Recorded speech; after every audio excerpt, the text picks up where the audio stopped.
Hey guys, it's Kingdom Orange 2 here, and welcome back to my channel. So after waiting a very long time to do this, I gotten around to rewatching Angel's Friends, which is my favorite cartoon of all time. And if you need a quick refresher, Angel's Friends was an Italian cartoon released in 2009, which centered around angels and devils who train on Earth to become guardians. Now, while I assume that you've watched the series before you clicked on this video, I strongly advise you to give it a rewatch when you can. It can be a bit slow at times, but the writing is just as good, if not better, than Sailor Moon or Winx Club. So yeah, guys, with all that being said, let's shine our halos, or our horns, and fly right into it. Angels. In the show Angel's Friends, angels are beings that have halos and wings who live in Angietown, which is located somewhere in heaven. Similar to what appears in Christian theology, there are many different kinds of angels in the show. According to Pseudo-Dionysus, there are 9 different kinds of angels, but Angel's Friends really only touches on 4 of them. The first are the higher spheres, who don't actually physically appear in the series, but their voice is heard when Raph and Arkan consult them. Next we have the Seraphim, who are messengers of the higher spheres and are depicted dressed as Christian saints. And finally we have the angels.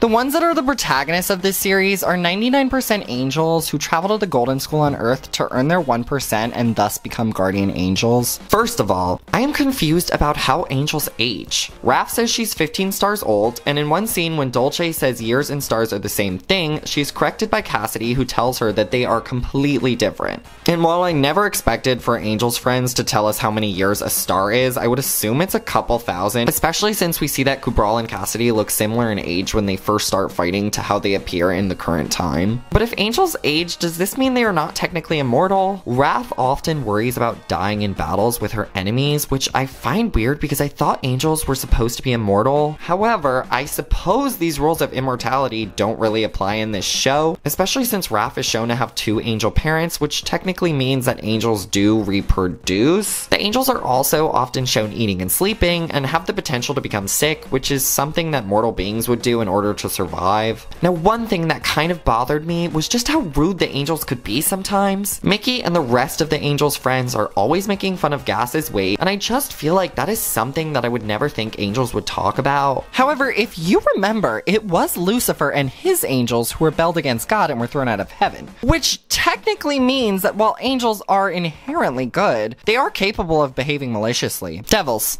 So just like the angels, the devils also function in a hierarchy. However, unlike the way in which angels are classified in Christian theology, there's really no major agreed upon way in which to classify demons. In Angel's Friends, the devils function as the polar opposite of the angels, tempting their humans into doing bad things so that they can become 100% guardian devils. The devils also have the lower spheres who are located in Sulphur City, and the Malbolgi, who serve as their messengers. I don't remember if that's how you pronounce it. And all of the questions I have in regards to the angels and their immortality, I would also ask about the devils. But one thing that really confuses me is just how evil are the devils supposed to be? No, this was kind of a similar issue I had in the series Ever After High, in which the villains were encouraged to perform bad deeds, but not to the point of causing too much chaos. And just like the villains, the devils are rewarded for not paying attention in class or cheating in the challenge room. However, if the devils are supposed to not follow the rules, why are they constantly willing to work alongside the angels? The angels and devils not only attend the same school, but are oftentimes shown going on field trips with each other and seem to only have a little bit of friendly competition between them. Now, while I do understand the idea of enemies working together to fight a common goal, I wouldn't feel like this would be the case here. The devils are literally supposed to be the embodiment of pure evil, and this show treats them like they are teenage rebels who might encourage kids to smoke cigarettes or cheat on a test. The show also preaches about there being this great divide between angels and devils, but the most divide I see between the two of them is the fact that they sit at separate tables at lunch. Raina. Raina, who's also known as the Neutral One, was a former angel from the 1800s who tried to get her earthly one, Malachi, to drink a love potion. However, when the love potion fails, she transforms into her angelic form in front of him and steals his picture from the portraits rooms, causing him to lose his free will. Not only did she just violate the veto, which I will discuss a bit later, but she committed a sacrilege which caused her to fall into limbo and become chained to a throne. Malachi remained her loyal servant, and Raina waited for another sacrilege to free her, which finally happened when Raph and Sulfus kissed. But here's what I don't get.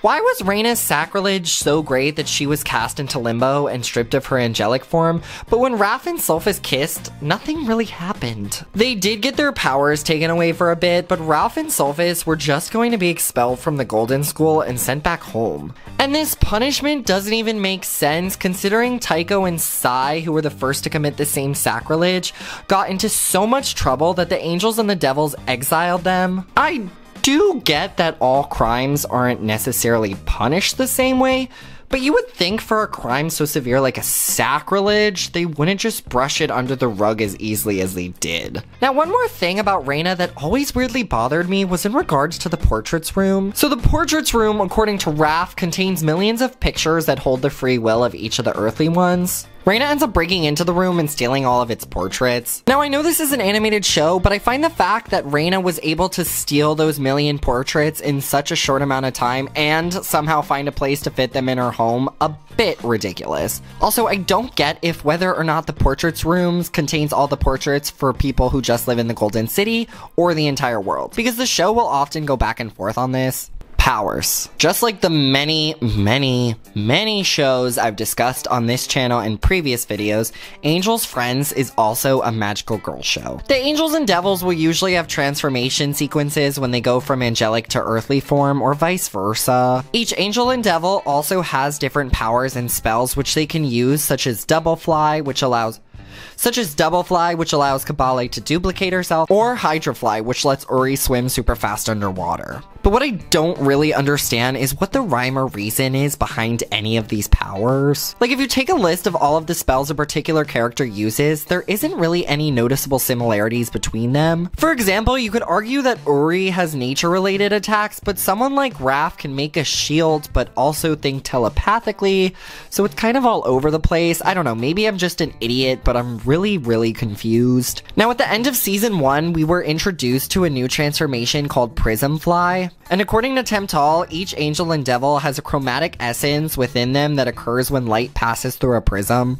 Now, this temporary transformation gives the angels and devils stronger power, which they can use to try to defeat Reyna with. However, they kind of are unable to do so until Raph releases the missing color of the rainbow, which is the celestial blue. Now, as much as I love the designs of Prism Fly, as well as the idea of everyone being a specific color of the rainbow, the whole concept of this transformation is just really confusing. For starters, why would there be a transformation that requires both angels and devils to work together? I guess that technically anyone, either angel or devil, can be any color, but it seems to be that you have to have someone in the rainbow that is really special in order to create the celestial blue. In fact, it doesn't even seem like the Prism Fly is that effective, because Raph was the only one who was able to defeat Reyna in the end without the help of any of the angels or devils. On top of that, the explanation for what the Prism Fly is was very choppy. I literally had to listen to Temptal explain it like 5 times before I had a slight idea of how it worked, and even now I'm still a bit perplexed. I don't know, I feel like at times the writers of Angel's Friends relied too heavily on Deus Machina when it came to their powers and abilities.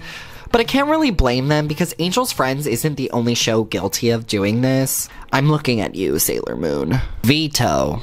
The acronym VETO is one of the most important plot elements in the show. Veto stands for vetoed from exposing, touching, or obstructing, and is used when angels and devils are tasked with influencing their earthly ones, as in order to prevent the angels or devils from violating a human's free will, they cannot lay a finger on their humans as well as each other. They also must not reveal their angelic or demonic form to the humans, and can only show themselves if they change to their earthly forms. We later learn in the second season more of the history surrounding the veto. Apparently, for thousands of years, the angels and devils have fought a war in which neither side was able to be victorious. After learning that a comet of destiny would pass over the earth and could potentially destroy one of the sides, the higher and lower spheres created the Temple of Veto, ending the war in a truce. But this angered Cassidy and Kubral, the leaders of both armies, and they hoped by kidnapping Angeli, Raph's mother, both sides would blame each other and return to war. Now at the battlefield, the Angels and Devils were both prepared to fight, but then the Libra of the Veto spread its power and both armies refused to continue fighting.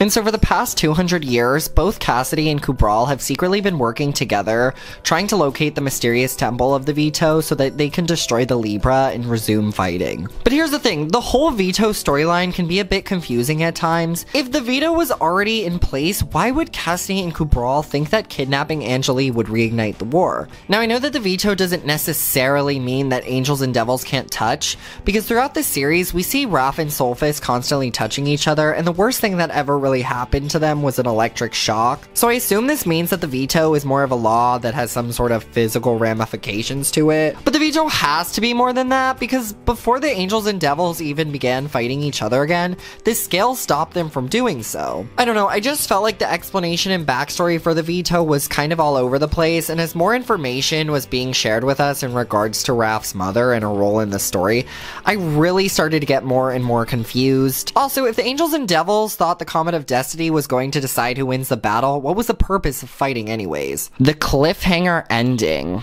The second season ends with Cassidy and Kubral finally being defeated and the Angels and the Devils finishing up their second year at Golden School. Both teams are super excited that their schooling is coming to an end when, surprise, they're not actually finished.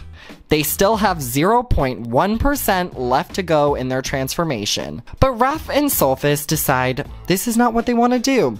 They are in love and want to follow the path to metamorphosis to become humans. After that, we see a scene of Blue flying into Limbo. She uses the key she got from Cassidy and Kubral, which summons a door, and out pops Reina. I really hate cliffhangers because I feel like unless you are 100% sure a show is coming back for another season, they just are irritating and can feel a bit cheap. However, I felt like the writers of Angel's Friends really had a lot of plots that they could have worked with for their third season, and it's a shame that the show got canceled so soon, because now we will never get to see the Angels and Devils become guardians or find out what will happen to Raph and Sulfus. On top of that, we will never figure out what Blue meant when she said she was the princess of Limbichi. Interestingly enough though, according to Wikipedia, Angel's Friends was supposed to get a live-action spin-off called Darkly that was going to be aimed at an older audience and follow a darker storyline, with Raph and Sulfus being killed by Reina and reborn on Earth as humans without memories. Now, I'm not exactly sure if this video is official, but from the looks of it, I don't think this would have been that good. I really like the idea of Angel's Friends being a live-action series because I think there was a lot more mature topics they could touch on, but I think the plot they were going for sounds a bit lame and the show would need a more expensive production value. I really enjoyed rewatching this show, and I can't stress this enough, but if you've never seen it or haven't watched it in a while, give it another spin. You definitely will not regret it. As always, feel free to give me a follow on Instagram as well as TikTok. Links are in the description down below, and I love meeting and connecting with all of you guys.